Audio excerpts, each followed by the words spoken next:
오늘 금요 성령 집회 오신 여러분 진심으로 환영하고 축복합니다. 이번 한 주간 열매 맺는 삶을 살게 하소서라는 주제로 여러분들 특별 새벽 기도회 잘 하고 계시지요? 많은 열매 맺고 계신 줄로 믿습니다. 이제 아침 저녁으로 많이 쌀쌀해졌는데 하나님 앞에 뜨겁게 기도함으로 우리 몸과 마음이 다 불받아서 오히려 더 뜨거운 함성으로 세상을 향해서 소리치며 풍성한 열매 맺는 저와 여러분 되시길 바랍니다. 오늘 본문 말씀은 페르시아 왕 아닥사스다 시절에 왕의 술관원이었던 느헤미야가 예루살렘 성이 무너졌다는 소식을 듣고 이스라엘 백성들을 위해서 금식하며 기도했던 이야기. 그가 누구인가? 또 그의 시절에 어떤 일이 있었는가? 그는 어떤 마음으로 기도했던가? 그리고 그의 기도는 우리에게 무엇을 가르쳐 주는가? 하는 말씀으로 우리가 오늘 말씀을 나누도록 하겠습니다. 먼저 첫 번째 질문에 대한 대답입니다. 느헤미야, 그는 과연 누구였을까요? 오늘 본문 1절 말씀을 우리 함께 읽어보도록 하겠습니다. 시작. 하가랴의 아들 느헤미야의 말이라. 아닥사스다 왕 제20년 기슬루월에 내가 수상궁에 있는데. 아멘. 여기 보니까 먼저 느헤미야가 어느 가문 누구의 아들인지가 나옵니다. 하가랴의 아들이라. 사실 성경 다른 곳 어디에도 하가랴가 누구인지 설명해 주지 않기 때문에 우리가 성경을 통해서 그의 핏줄을 추적하기는 어렵습니다만, 그러나 성경학자들이 연구해 보기로, 또 성경 외의 여러 가지 자료들을 통해서 확인해 보기로 느헤미야는 아마도 유다 지파의 자손이었을 것이다, 왕가의 핏줄이었을 것이다 라는 추측을 하곤 합니다. 그리고 그는 오늘 본문 속에서 어떤 사람인가? 아마도 우리에게 잘 알려진 별과 같던 여인인 에스더의 남편 아하수에로 왕의 아들이 바로 아닥사스다 왕인데, 이 에스더의 양아들인 아닥사스다 왕 시절에 술관원장을 맡았다. 이 시대의 술관원장은 어떤 존재인가? 왕이 마시는 술잔을 담당하는 그런 고위 관료이죠. 그 당시에 왕을 암살하려는 시도가 많았습니다. 그 중에 흔했던 방법이 왕의 술에 독을 타서 독살하는 방법이었죠. 그렇게 왕의 술관원장은 이 술잔을 보관하고 또 왕이 마실 술을 미리 시음해서 왕의 생명을 지키는 존재, 또 한편으로는 왕이 술을 마시는 그 시간에 옆에 있으면서 왕의 고민, 특별히 나라의 정사를 논하는 그런 고민을 함께 나누는 그런 조언자의 역할, 또 때로는 자객이 직접 침투했을 때 왕의 경호 임무를 맡아야 했던 그런 존재, 그것이 바로 오늘 본문에 나오는 술관원장의 모습입니다. 굉장한 신뢰를 받는 사람, 페르시아 그 당시의 패권의 지도자가 이 정점, 권력의 정점에 있는 그 사람이 가장 신임하는 존재가 바로 이 술관원장이지요. 한편 이 술관원장은 마음만 먹으면 왕의 뒤에서 온갖 정치적인 권력을 휘두를 수도 있었다. 그렇기에 어떤 면에서는 왕보다도 더 조심하고 신경 써야 하는 사람이 바로 이 술관원장입니다. 그런데 느헤미야, 그는 유다 지파 사람이기에 포로였을 텐데, 그의 신분은 페르시아의 포로였을 텐데 그는 어떻게 이렇게 높은 자리에까지 올랐을까요?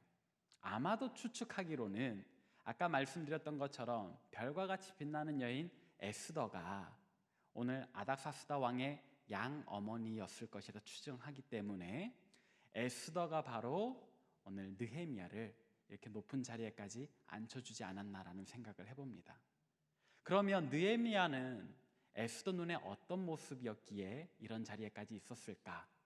우리가 잘 알다시피 모르드게를 통해서 잘 훈련받고 교육받았던 믿음 있고 교양 있는 여인인 에스더가 추천한 사람이니 느헤미야의 믿음도 역시 그에 걸맞게 바른 믿음이었을 것이다 하고 우리가 추측할 수 있었겠습니다.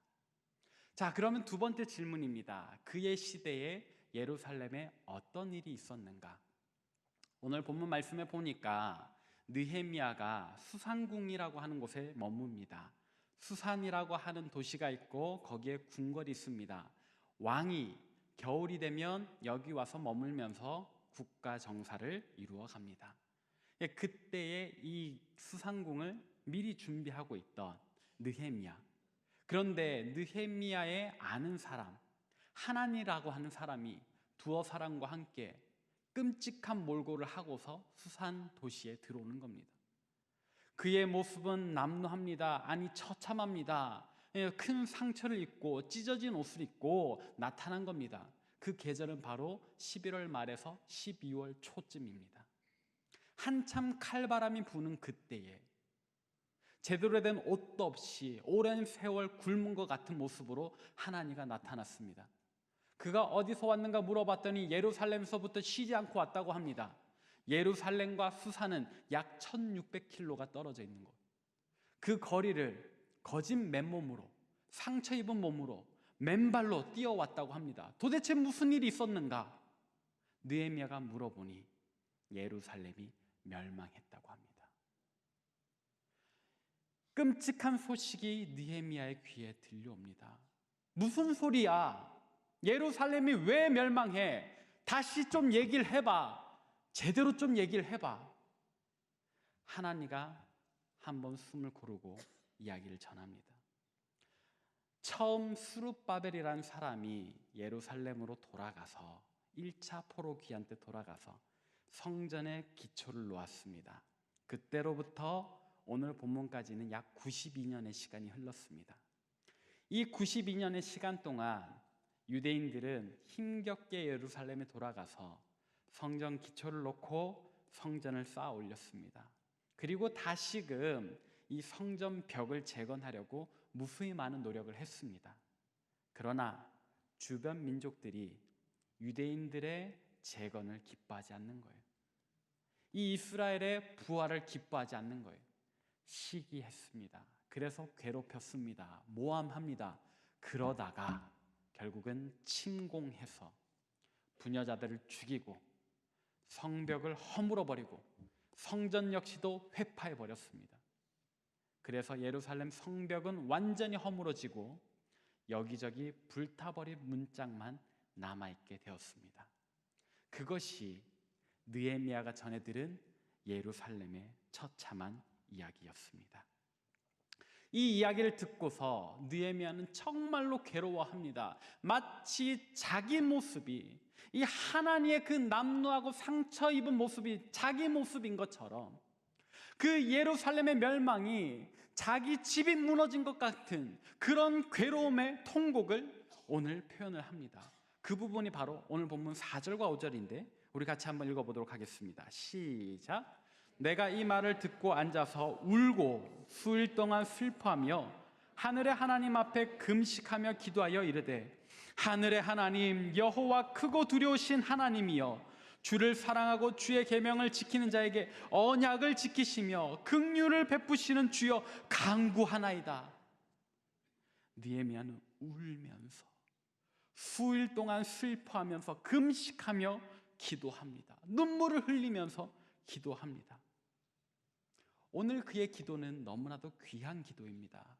왜냐하면 동족의 이야기라지만 엄연히 하나님과 느헤미야는 다른 사람 아닙니까?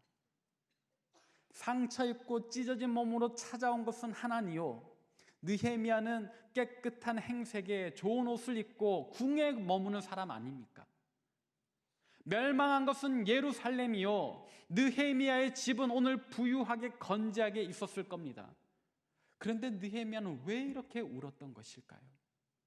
그것은 바로 하나님을 남으로 여기지 않고 나 자신으로 여겼기 때문에, 예루살렘을 그냥 저 1600km나 떨어져 있는 먼 곳에 있는 도시로 여기는 것이 아니라 나의 집, 나의 고향, 나의 삶의 터전이라고 여기기 때문에 그런 마음으로 하는 기도이기에 느헤미야 기도는 너무나도 귀한 기도입니다.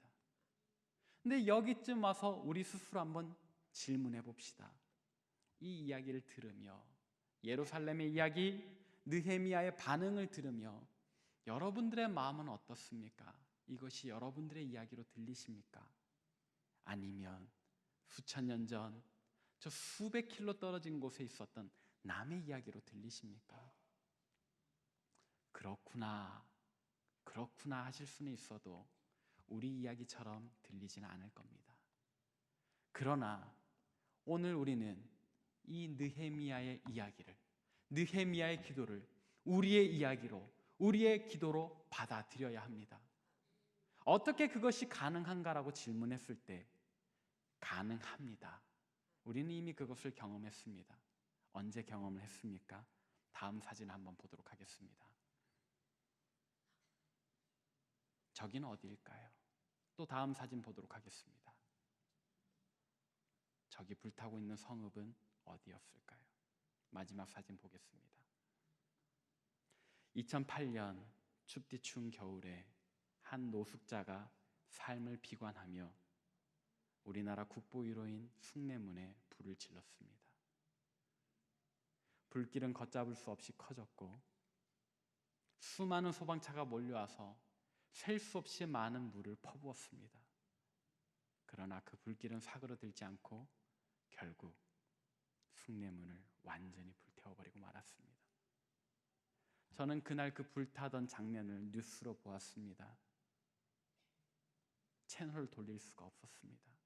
아마 여러분들도 마찬가지였을 겁니다. 하염없이 치솟는 그 불길을 보면서 꺼져라 꺼져라 수백 번 외쳐보았지만 꺼지지 않는 그 불길을 보며 여러분 얼마나 아프셨습니까? 여러분의 몸이 타는 것도 아닌데 우리는 왜 그때 아파했습니까? 우리가 망해버린 것이 아닌데 왜 우리는 그 모든 사건 후에 그 범인, 그 노숙자를 향해서 분노하는 마음으로 그를 질책하고 비난했던 것입니까? 우리는 이미 느헤미야의 마음을 알고 있습니다. 또 제가 차마 검색하기조차 마음 아파서 오늘 사진을 준비하지 않았습니다. 약 3년쯤 전에 아직은 차가운 바닷물일 때 우리 귀한 아이들이 바닷물 속에 여객선과 함께 잠기고 말았지 않습니까? 그때 저는 그 소식을 들으며 정말로 헤어날 수 없는 우울을 겪었습니다. 온 나라가 그런 감정을 겪었지 않습니까? 지금까지도 말이죠. 우리는 이미 느헤미야의 마음을 경험해 본 적이 있습니다. 그렇기에 이제는 오늘 우리는 느헤미야와 같이 눈물을 흘리며 기도할 대상을 찾아서 그의 마음을 가지고 우리의 문제인 것처럼, 우리의 아픔인 것처럼 함께 매달려 기도할 때인 줄 여러분들 깨달으시길 바랍니다. 그렇다면 오늘 우리가 붙잡아야 하는 그 기도의 대상은 누구일까요? 느헤미야가 기도했던 예루살렘과 같이 우리가 기도해야 하는 그 대상은 누구일까요? 사랑하는 여러분, 저는 오늘 이 자리에 하나님의 말씀을 여러분들에게 대언하는 대언자로서 여기 섰습니다.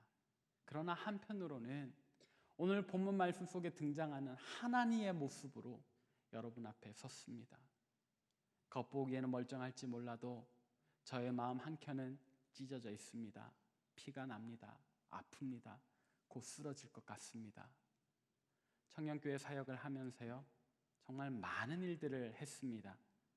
귀하게 허락된 2년의 시간 동안 마치 수르바벨이 놓았던 성전 기초처럼, 학사 에스라가 쌓아 올렸던 성전처럼 그들이 100년이란 시간 동안 쌓으려고 했던 성벽을 재건하는 그런 사역을 2년 동안 해왔습니다.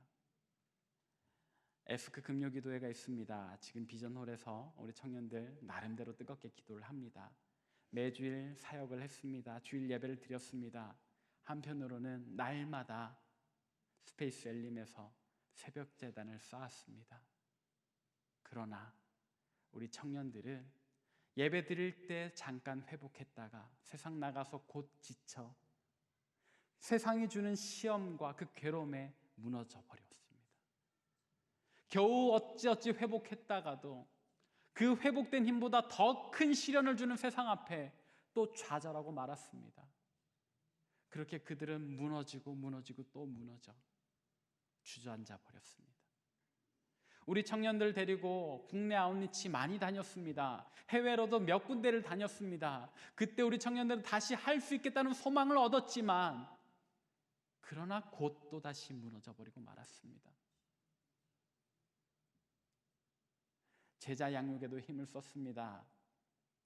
새벽이 멀다 하고 나가서 마지막 교회 문을 잠그고 들어갈 때가 한두 번이 아니었습니다. 우리 청년들은 그렇게 교육받고자 했습니다. 성장하고자 했습니다. 그러나 그렇게 배운 말씀을 삶으로 살아내기도 전에 우리 청년들은 또다시 찢어져 버리고 말았습니다. 그래서 저는 오늘 무너져 버린 청년들의 소식을 하나님의 모습으로 여러분들에게 대언합니다. 오늘 본문 속에서 느헤미야를 만났던 그 하나님의 마음은 어땠을까요? 느헤미야 앞에서 하나님은 어떤 말을 했을까요? 저는 알 것 같아요. 여러분들은 느헤미야입니다. 여러분들 나름대로 힘든 시기를 겪으셨겠지만 그러나 지금 여러분들은 그래도 그 모든 시련의 때를 이겨내셨고 이제는 여러분들의 삶이 어느 정도 안정되지 않으셨습니까? 기도할 수 있는, 타인을 위해서 기도할 수 있는 힘이 있고 도울 수 있는 어떤 능력이 있지 않습니까? 제게는 여러분들이 오늘 말씀 속에 나오는 느헤미야와 같습니다. 저는 찢어진 하나님입니다. 오늘날 이 시대를 살아가는 청년들은 무너져버린 예루살렘입니다. 여러분들 앞에 호소합니다. 도와주십시오. 기도해 주십시오. 우리 청년들을 붙잡아 주십시오. 여러분들이 기도하지 않으면 이 시대, 이 도시의 청년들은 무너질 수밖에 없습니다.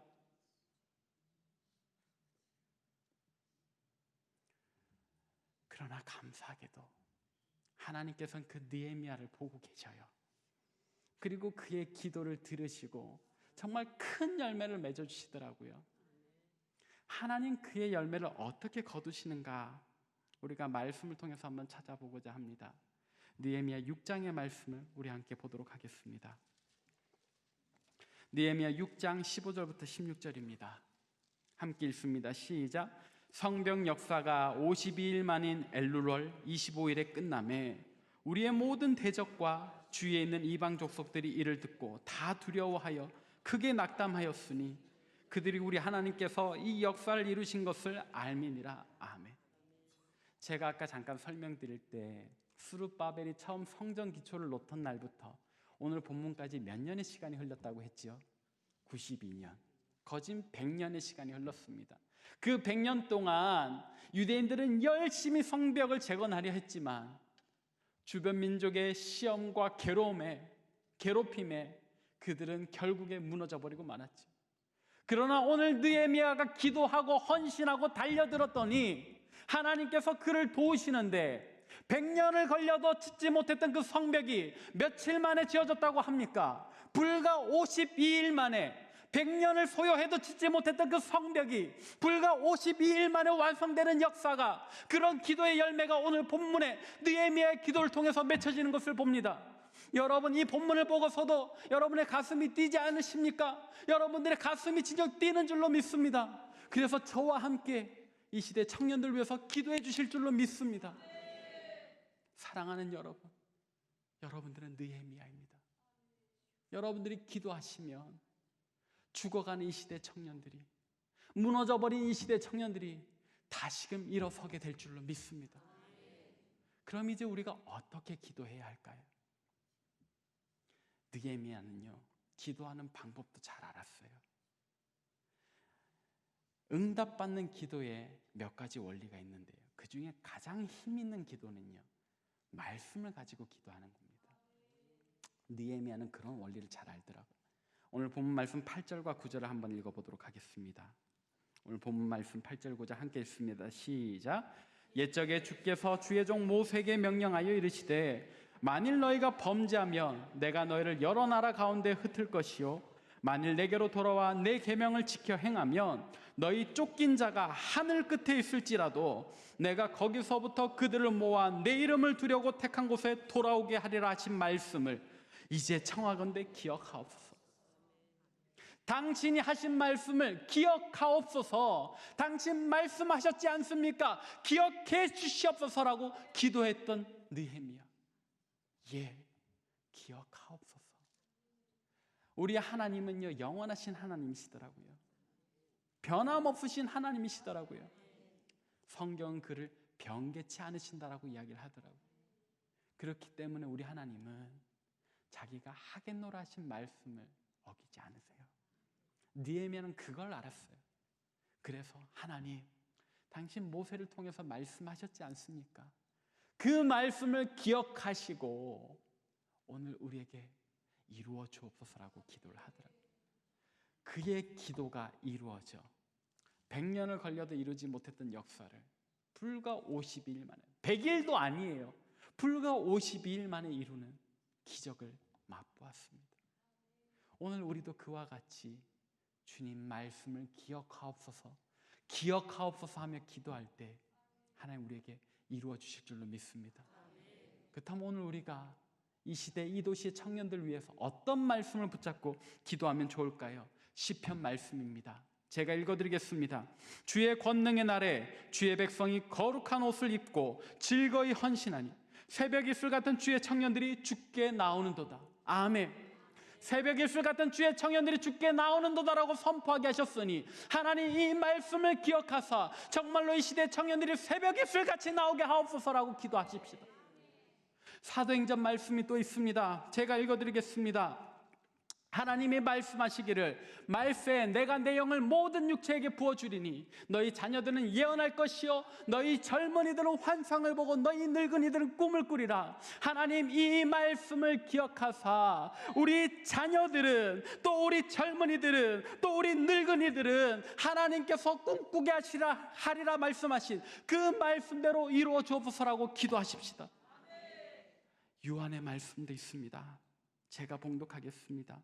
아비들아, 내가 너희에게 쓰는 것은 너희가 태초부터 계신 이를 알았으며 청년들아, 내가 너희에게 쓰는 것은 너희가 악한 자를 이기었음이라. 아멘.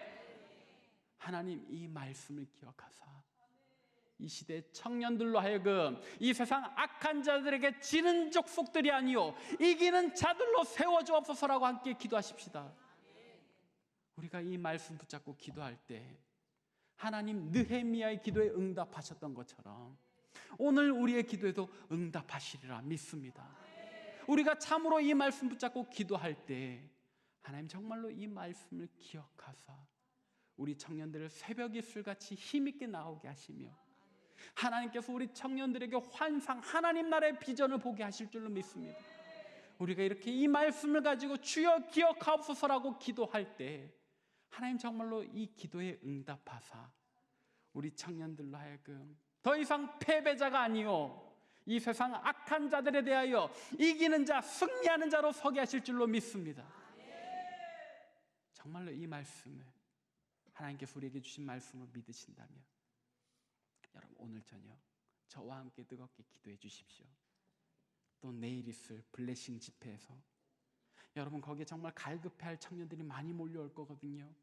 여러분도 오셔서 중보해 주셔야 돼요. 무너져 있는 그 청년들이 살아보겠다고, 영적으로 회복하겠다고, 부흥을 경험하겠다고 모인단 말입니다. 여러분 함께 와주십시오. 또 어웨이크 집회가 있습니다. 우리 청년들이 이 자리에서 청주 지역 모든 청년들을 초대합니다. 여러분 함께 오셔서 하나님이 예배하시며 오늘 이 말씀 붙잡고 함께 기도해 주십시오. 우리가 오늘 저녁에 또 내일 블레싱 집회에서 어웨이크 집회에서 함께 기도할 때 정말로 하나님의 놀라운 역사가 이 시대 우리 청년들을 덮어주실 줄로 믿습니다.